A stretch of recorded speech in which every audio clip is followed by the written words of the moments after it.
Welcome to the Common Man Football Show. My name is James Coburn, and today's episode, we're doing a 2018 free agency analytics video. And today's episode, we're going to be talking about Drew Brees. Now, this, of course, is a guy that he's probably not going to hit free agency. He's probably going to get re-signed with the Saints and all those other sort of factors. But I do want to highlight Drew Brees because, one, his pre-draft profile was amazing, and teams just didn't see it for whatever reason. He's a quarterback where there is a lot of guys going, oh, well, he's an outlier. He's not supposed to be good, and all these other sort of factors. But he just was good because of, all these factors. Again, a lot of times when it comes to NFL evaluators and stuff, they usually say a guy's an outlier when he's just an outlier in the sense that great quarterbacks typically don't go in the second round or don't go in the fifth round. It doesn't mean that he's an outlier in the data.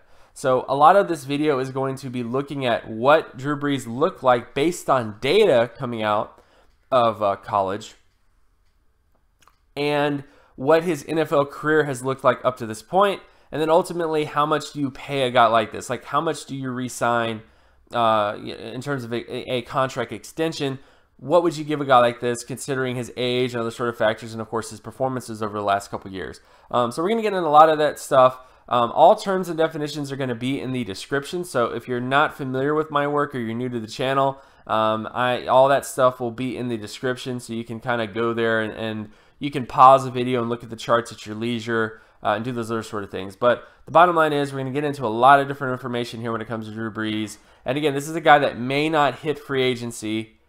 In fact, probably likely not to hit free agency. But I just wanted to get this video out there to kind of educate you guys a little bit about Drew Brees in terms of what he looked like coming out of college, and then, of course, what his actual NFL careers look like from a data perspective in terms of NFL career.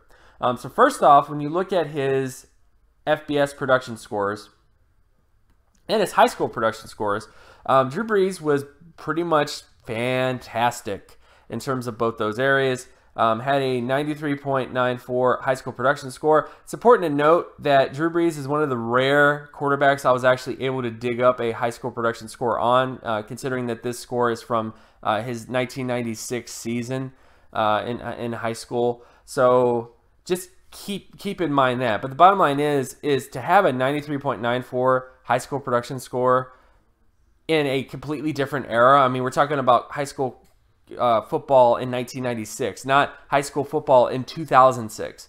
So again, that just reiterates how great that score is. And again, and based on this high school production score, every long-term starting quarterback since the 2007 NFL draft class had at least a 69 or higher score, and every Pro Bowl quarterback in that time span from 2007 to now had an 84 or higher score.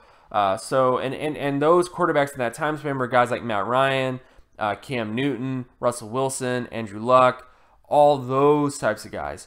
So again, when it comes to Drew Brees, amazing high school production score. When you look at his FBS stat score, his best single season FBS stat score was a 94.63 out of 100, which pretty much hits all the thresholds when you're talking about a starting quarterback and a Pro Bowl quarterback.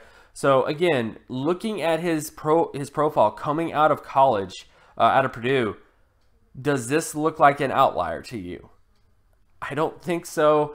Then, of course, when you look at his career score, so the average career score, so what this does is it takes every single performance Drew Brees had in college, adds it together, and then divides it by whatever. So, like if Drew Brees had 3 seasons worth of production scores, you would add all those up, and then you would divide it by 3, and then that would give you his average career score. And his average FBS stat score in college, in terms of his career, was 91.30 out of 100, which pretty much hits the average score for multiple All-Pro players, multiple Pro Bowl players, and of course multiple starters. So his average score in college was in the All-Pro potential area. On top of that, when you looked at the bottom end thresholds, he pretty much hits the bottom end thresholds as well, which are here in terms of All-Pro potential, Pro Bowl potential, and starter potential. So the bottom line is Drew Brees' pre-draft profile looked amazing. Like it was, again, this is a guy that on paper coming out of college, based on all the data work that I do, he looked like a multiple All-Pro quarterback. And of course he ended up being a multiple All-Pro quarterback, but it just reiterates the fact that a lot of people want to call Drew Brees an outlier when I don't see any outlierness here. When you just look purely at the numbers, you don't look at anything else, you just look at the numbers, you won't make the mistake of going, oh, he's too short, oh, he's too this, oh, he's too that, instead of just looking at what the data says, you know, and what that means in the context. So just keep that in mind in the future, because we have some quarterbacks like Baker Mayfield coming up where a lot of people are going to talk about his height, and they're going to talk about this, they're going to talk about that, where does height really matter when you're going to miss on players? If you filter out players based on height, you are going to miss on more players than if you just purely look at what they did in college in terms of their production statistics. So just keep that in mind in the future. And then, of course, you look at Drew Brees in terms of his NFL career. This is NFL QB basic data. Of course, all terms and definitions are in the description, but this is Drew Brees' entire career in the NFL. Drew Brees is a very good example of why you need to wait for quarterbacks to fully develop. Again, Drew Brees was terrible as a quarterback from a statistical standpoint from 2002 to 2003. In fact, he kind of regressed. He went from 2002 actually being kind of okay to worse in his second year.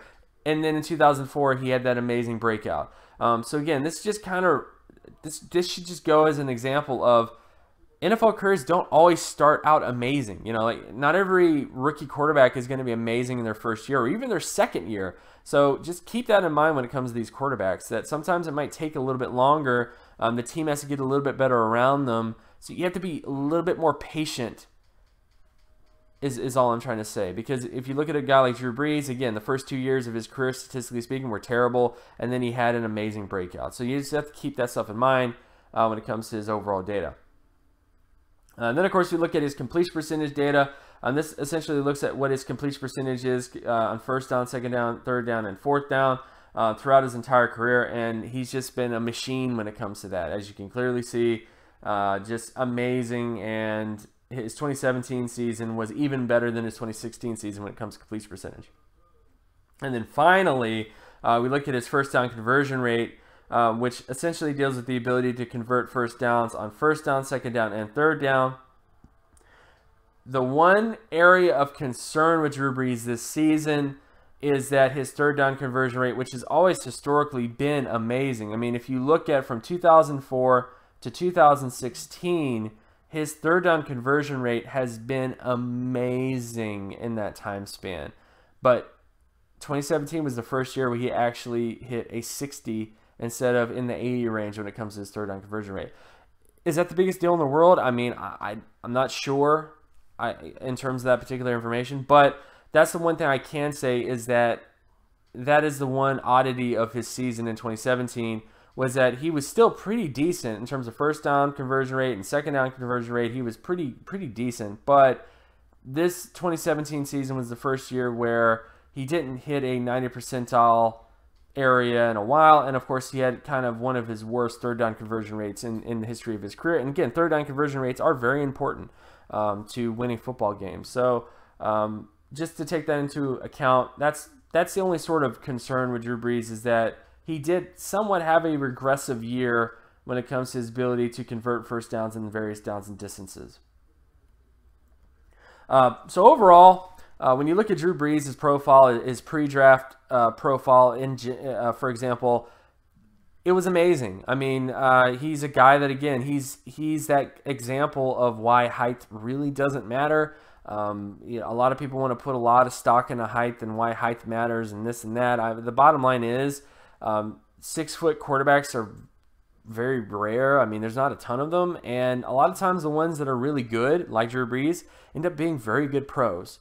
Same thing with Russell Wilson. Same thing with Steve Young, who, even though Steve Young is listed at 6'2", he admits himself in many interviews he did at BYU that he was really just 6 foot. So again, height is really not the biggest deal in the world. You are going to miss on more football players if you filter them out due to height versus just purely looking at what their production data says. And when it comes to Drew Brees in terms of an extension, in terms of how he played, he's definitely in that top 10 discussion. So I think if you pay Drew Brees top 10 money, I don't think that's the baddest thing in the world when it comes to his profile. He may not be that top 5 quarterback anymore, though. which is just based on how he performed in 2017, especially when it comes to his third down conversion rate.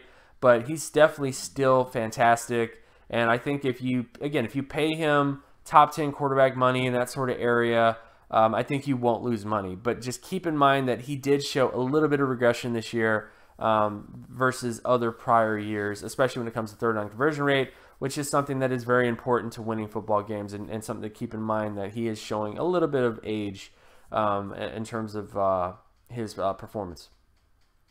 And of course, my name is James Coburn. You can find my other work at draftcoburn.wordpress.com. You can also follow me on Twitter at Geometrics. And if you like this content and you want more content like this, be sure to leave a like and subscribe. Share this video as well with anybody that you know. Hit that notification button so that you're always reminded when another video of mine drops. And I'll talk to you guys in the next video. Peace.